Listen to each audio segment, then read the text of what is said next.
Good morning, good afternoon, good evening. My name is Cody James, and this is a Tinyhawk 3 Plus by Emax. Now, full disclosure, Emax did send this to me free of charge.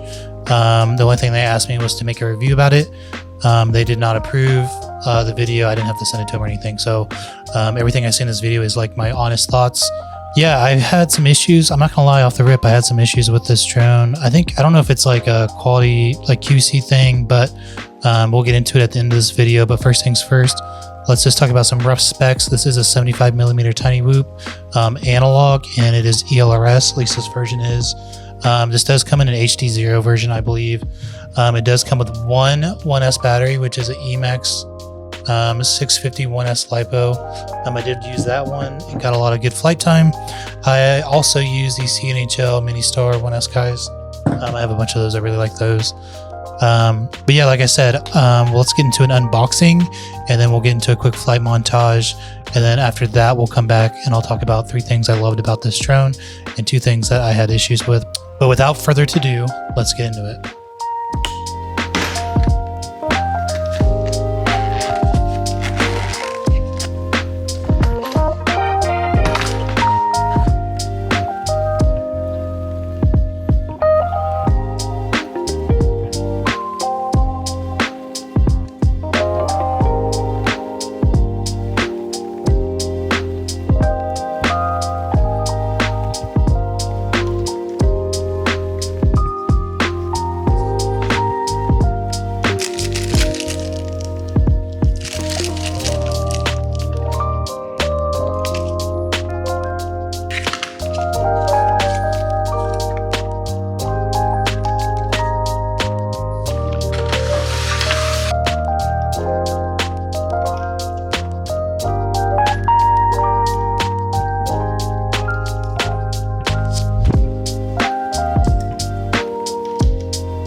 All right, so as you can see, it flies pretty good. Just 3 things I'll talk about that I liked off the rip. It is a 75mm Tinywhoop, which for like classic size Tinywhoops, if you don't know, this is the bigger size. So what this is good for, this is like something you'd want to rip and fly around outside when there's not that much, like a lot of breeze. I flew this both inside and outside. I really enjoyed flying it outside, to be quite honest. And it has good, after fixing the VTX, it does have good range. And the tune on it's very solid. I like the tune. It definitely felt slower, like the rates were definitely slower. when I try to do some like flips, like flippy floppy type stuff, it definitely like flips slower, which just tells me the rates were kind of low. And I didn't really try to change any of that stuff just because I wanted to approach it like I was a beginner and I bought my first drone, and I didn't really know any better. So I just kind of flew it out of the box as is. And like I said, it's very durable. I crashed it a bunch. Only thing that kind of sucked was, and this is getting more into like the cons, I did lose a screw out of the camera. You won't be able to see it, but I had to replace it with one out of the box. Thankfully, there were spares in the box. It wasn't like the same exact screw, but it's the same screw size, so it just went in really well. I did at some point, and I'll show you kind of when I'm talking about this, I'll show you kind of like a B-roll clip that kind of shows it better. But at some point, I must have hit the camera just like perfectly. At first, I thought it was dirty, but there was a dark spot right in the middle of the screen when I had my goggles on. At some point, I must have just hit it just right. At first, I thought it was just dirty, so I kept wiping it. And then come to find out that wasn't really changing anything. So I think at some point I damaged the camera.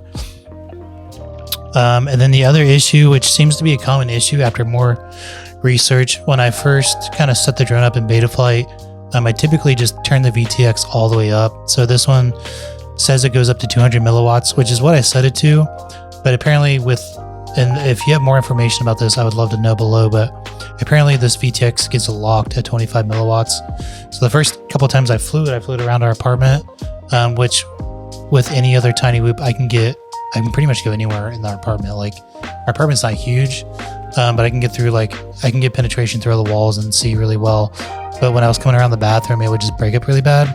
And I thought maybe like my analog module, my goggles, my V2 DJI goggles was bad. So I even got my Air 75 out by Beta FPV and flew that and figured out that it wasn't the module. It had to be the drone essentially. So after a deep dive on Reddit, and apparently this is like a common issue, like I said, but the workaround is, and I'll have some clips on screen when I talk about this, but if you plug in the beta flight and go to the VTX tab, you can go down to the very bottom, and I think it's on the left-hand side if I remember correctly. You can edit the values of what you're setting the VTX to. So that third value, you can change it, and it'll basically trick the VTX into coming out of that 25 milliwatts. So I can't remember off the top of my head, but I think you set it to 26 dB instead, I think is what it is. And then you just change the label. You don't really have to change the label. Label doesn't do anything, but I changed it to 400.